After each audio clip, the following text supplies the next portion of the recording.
आशा करता हूं आप सब बहुत अच्छे होंगे। मेरा नाम है सिद्धांत अग्निहोत्री, स्टडी ग्लोस पे आपका बहुत बहुत स्वागत है। तो रशिया और ब्राजील और चाइना और इंडिया, देखिए यहां पे व्लादिमीर पुतिन ने एक बहुत बड़ी बात बोली है, हम उस पर जरा नजर डालेंगे, ठीक है ना।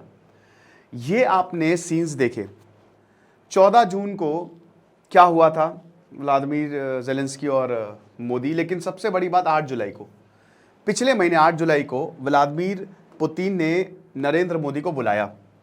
एनुअल समिट होती है ये, नरेंद्र मोदी गए, व्लादिमीर पुतिन ने ऐसे कि आ सिमरन आ। खैर यहाँ पे मोदी जी थे तो गले से लगाया।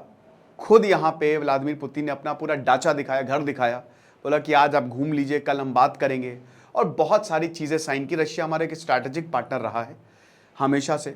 हम रशिया पे काफ़ी हद तक डिपेंडेंट हैं, मिलिट्री में काफ़ी रशिया से हम मदद लेते आए हैं हमारे मिसाइल प्रोग्राम में। तो आज से नहीं, जब से हमारा देश आज़ाद हुआ है तब से रशिया जो है वो एक अच्छा दोस्त हमारा रहा है। 1971 वॉर में भी रशिया ने ऐसी भूमिका निभाई थी। एक महीने बाद देखिए फिर यूक्रेन आता है, 23 अगस्त। अभी दोस्तों पिछले हफ्ते की बात है।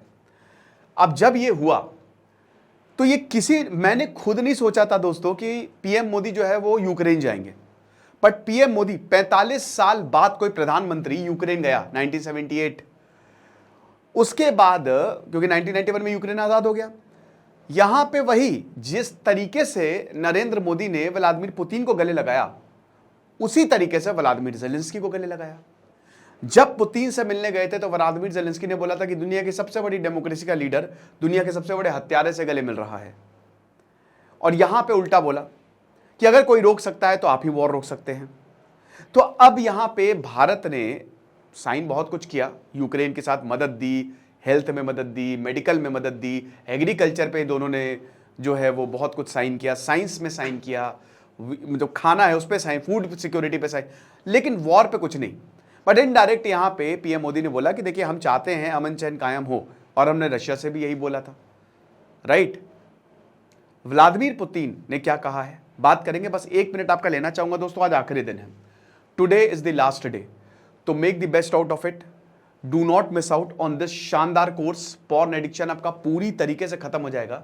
लेवल 3 में जब आप जाएंगे ना, जो आप जो चाहेंगे वो कर लेंगे, आपका दिमागी डीप्रोग्राम हो जाएगा, आपके हाथ में सब कुछ रहेगा, आप अपनी एनर्जी को चैनलाइज कर पाएंगे, राइट। तो it is very very important कि आप पॉर्न एडिक्शन को खत्म करें। और ये देखिए ये हर किसी के साथ प्रॉब्लम है, राइट। तो इसीलिए कंट्रोल इज वेरी इंपॉर्टेंट। और 9 महीने की वैलिडिटी, सिर्फ 500 रुपए का कोर्स है ये। आज रात 8 बजे से क्लासेस शुरू हो जाएंगी, तो बिल्कुल भी मिस ना करें। लाइव क्लास और रिकॉर्डेड आपको मिल ही जाएगा हमारे ऐप को पे। हमारे ऐप स्टडी ग्लोस को डाउनलोड करें और वेबसाइट विजिट करें, ठीक है। तो अभी रशियन प्रेसिडेंट, अब देखिए सब कुछ हो रहा है, ऐसा नहीं है, बातचीत शुरू हुई थी आज से 2 साल पहले, बट वो खत्म हो गई, जैसे ही शुरू वैसे ही खत्म हो गई। व्लादिमीर पुतिन ने एक बहुत बड़ी बात बोल दी। व्लादिमीर पुतिन ने बोला है कि अब देखिए यूक्रेन से अब बातचीत करने को तैयार है। इसके क्या मायने? इसके मायने ये हैं कि रशिया को भयानक नुकसान हुआ है, रशिया को इतना तगड़ा नुकसान हुआ है। देखिए यूक्रेन जो है वो इस समय ऑफेंसिव है, रशिया के पास सीरियसली मैन पावर की कमी है। रशिया ने यह तक बोल दिया कि अब हम अपनी न्यूक्लियर डॉक्ट्रिन को ही बदल देंगे, कि पहले तो यह था हम नहीं वार करेंगे, अब हम पहले वार करेंगे, ताकि कल जाके अगर हम न्यूक्लियर हमला करते हैं तो कोई हम पे इल्जाम ना लगाए। लेकिन ऐसा हाईली अनलाइकली कुछ ऐसा हो।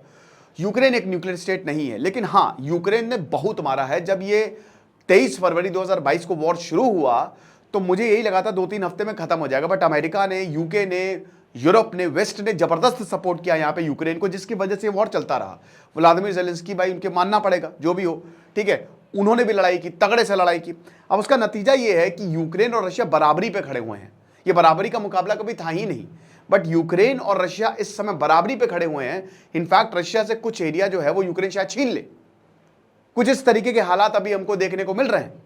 तो व्लादिमीर पुतिन यही बोल रहे हैं कि भाई देखो, लड़ाई माफ करो, और सबसे बड़ी बात, व्लादिमीर जेलेंस्की के साथ हम बातचीत करने को तैयार हैं, लेकिन उन्होंने कंडीशन रख दी है। उन्होंने कहा इंडिया, चाइना और ब्राजील ये मीडिएटर बन सकते हैं। अब मुझे ये नहीं समझ में आया कि ये स्टेटमेंट दिया क्यों। अगर आपको बातचीत करनी है तो आपका ईगो क्या है? आप सीधा बोलो ना व्लादिमीर जेलेंस्की से, लेकिन बातचीत दोस्तों मुझे नहीं लगता हो पाएगी फिलहाल। हालांकि रशिया यूक्रेन वॉर खत्म होने की कगार पे है, कितना लड़ोगे, ठीक है ना। अब व्लादिमीर पुतिन ने बोला कि देखिए एग्रीमेंट हुआ था रशिया और यूक्रेन जब वॉर शुरू हुई तो पहले हफ्ते में 2022 में 2 साल पहले हम इस्तांबुल में मिले, ठीक है, टर्की में मिले, लेकिन इसको कभी इंप्लीमेंट किया गया ही नहीं। और वॉर जो है वो तब से चली आ रही है और उसके बाद कभी भी वॉर जो है वो रुकी नहीं, वो और ज्यादा तेजी हुई है। अब वही बोला है कि देखिए हम बातचीत करने को तैयार हैं, हम बिल्कुल बातचीत करेंगे, लेकिन इसमें चाइना और ब्राजील और भारत जो है वो शामिल। अब देखिए चाइना को तो पता नहीं, बट इंडिया ने तो रशिया से भी मुलाकात कर ली है और यूक्रेन से भी मुलाकात कर ली है। और मुझे लगता है कि शायद दोनों यही बोल रहे होंगे कि वॉर को रोकना है, क्योंकि किसी का भला हो नहीं रहा, हर किसी को अपनी कुर्सी बचानी है।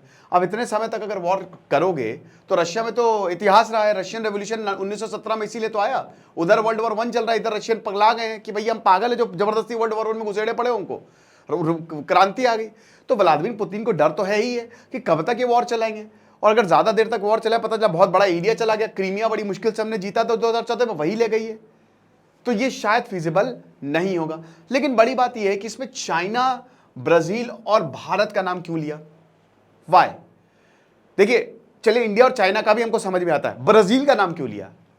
अमेरिका का तो लेगा नहीं, व्लादिमीर पुतिन कट्टर दुश्मनी। जवाब है ब्रिक्स। ब्रिक्स। अब देखिए ब्राजील, रशिया, इंडिया, चाइना और साउथ अफ्रीका को तो छोड़ ही दीजिए। 15वीं ब्रिक्स समिट जो है पिछले साल वाली 23 अगस्त को साउथ अफ्रीका में हुई थी। इस बार 22 अक्टूबर से यह समिट शुरू होगी, 2-3 दिन तक चलेगी, रशिया में होने वाली है। यानी कि अगले महीने ब्रिक्स समिट रशिया में होगी और ब्राजील, चाइना और इंडिया तीनों के लीडर्स और साउथ अफ्रीका, चारों देशों के लीडर्स, लेकिन यहां पे मेन जो तवज्जो दी जाएगी साउथ अफ्रीका को हटा दीजिए, चाइना और भारत और ब्राजील को दी जाएगी। ब्राजील देखिए वही कहना कि ब्राजील से टेलीकम्युनिकेशन, मिलिट्री, इन सब में बहुत अच्छे रिश्ते हैं रशिया के ब्राजील से, ठीक है ना। भले ही साउथ अमेरिका रिलेशन है, लेकिन रशिया से अच्छे रिश्ते हैं। तो अब बात इतनी सी है कि इसीलिए यहां पे व्लादिमीर पुतिन ने बोला कि जो ब्रिक्स है, जो हमारा ग्रुप है, वो जो है इस जो हम लोग युद्ध लड़ रहे हैं उसमें बातचीत करवा सकता है, ठीक है। चाइना की जहां तक बात है, चाइना रशिया की मदद कर रहा है। Iran, China, Russia, axis of evil, भाई अमेरिका ने इसको नाम दिया है। और नॉर्थ कोरिया भी मदद कर रहा है। नॉर्थ कोरिया भी किम जोंग उन, वैसे तो किम जोंग उन फ्लड आए तो अभी नॉर्थ कोरिया में फ्लड आ गए, बाढ़ आ गई। पता है किम जोंग उन ने क्या किया? किम जोंग उन ने बोला कि जो 30 अधिकारी उनको जान से मार दो। अभी क्या हुआ कि नॉर्थ कोरिया ने रशिया की बहुत मदद की, तो व्लादिमीर पुतिन ने 30 प्योर ब्रेड हॉर्स दिए कि ये एकदम असली नस्ल के घोड़े हैं किम जोंग उन को, समझ रहे? तो ये तो पर्दे के पीछे चल रहा है। चाइना ऑलरेडी मदद कर रहा है रशिया की, कोई दिक्कत नहीं है। भारत जो है वो रशिया के साथ भी बनाने की कोशिश कर रहा है और यूक्रेन के साथ भी बनाने की कोशिश कर रहा है। लेकिन इससे कहना क्या चाह रहे हैं, एक चीज तो पक्की है कि यहां पर व्लादिमीर पुतिन जो हैं वो बातचीत करने के लिए शायद तैयार है। अब बात यह है कि क्या ये इंडिया मीडिएट करेगा? देखिए नरेंद्र मोदी और पुतिन की अगर बात करते हैं तो बिल्कुल यहां पे लीडर एज अ लीड जो है वो भारत आ सकता है। मान के चलिए कि जब जेलेंस्की या पुतिन से मिले थे, दोनों से ही, तो अमेरिका ने एक स्टेटमेंट दिया था। अमेरिका ने जब जेलेंस्की से मिले तो स्वागत किया, और जब पुतिन से मिलने गए तो अमेरिका ने कहा था कि नरेंद्र मोदी जो है वो वॉर रुकवा सकते हैं, उनसे बात करिए आप, क्योंकि भाई पुतिन रशिया आपकी बात सुनता है ना। तो बात इतनी सी है कि यहाँ पे फर्स्ट हैंड इंफॉर्मेशन मिल सकती है, कोई दिक्कत नहीं है। और ये अपॉर्चुनिटी है, बहुत बढ़िया अपॉर्चुनिटी है, क्योंकि अगर भारत ऐसा कर पाता है तो भारत का नाम यहां लिखा जाएगा, यहां। फिर हमारी जो यूएन में हम कहते हैं ना, हम परमानेंट मेंबरशिप के लिए, उसके लिए भी जो हमारी बिडिंग है वो स्ट्रांग होगी। हम चाहते हैं यूनाइटेड नेशन में हमको परमानेंट मेंबरशिप मिले। यूके अभी हाल ही में ये उठा था सवाल कि यूके को हटाओ, कर ही क्या रहा है वो बैठ के, ठीक है, भारत को दो। तो अगर ऐसा होता है तो भारत का जो नाम है ना जियो पॉलिटिक्स में, बहुत जबरदस्त तरीके से लिया जाना, मतलब एक ताकत जो है वो मानी जाएगी भारत के। लेकिन बड़ी बात है, क्या ऐसा होगा?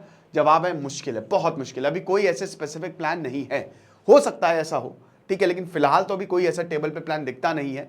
क्योंकि अभी देखिए ये इतना आसान नहीं होने वाला है, क्योंकि आपको इस पर बहुत जबरदस्त काम करना पड़ेगा। ये पूरा का पूरा, ये हमने बताया था, ये तो कवर किया था, आपको इस पर जो है वो पूरा काम करना पड़ेगा। काम कैसे करना पड़ेगा? आपको पूरी कंडीशंस बनानी पड़ेंगी, आपको एक पूरा डॉक्यूमेंट तैयार करना पड़ेगा। रशिया किस चीज़ पे मानेगा, यूक्रेन किस चीज़ पे मानेगा, दोनों को बैठाना पड़ेगा, कुछ पे सहमत होंगे, कुछ चीज़ पे नहीं सहमत होंगे, दोनों में सामान्य मतलब सामंजस्य बिठाना पड़ेगा, दोनों को उस पॉइंट पे लाना पड़ेगा जहां के दोनों कॉम्प्रोमाइज कर सके। तो ये इतना आसान होने वाला नहीं है।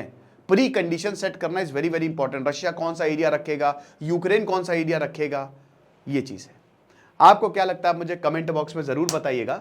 लेकिन ये जो शानदार कोर्स है, इससे आपकी ज़िंदगी बदलेगी। आज आखिरी दिन है, फटाक से कोर्स को अवेल करें। Thank you so much.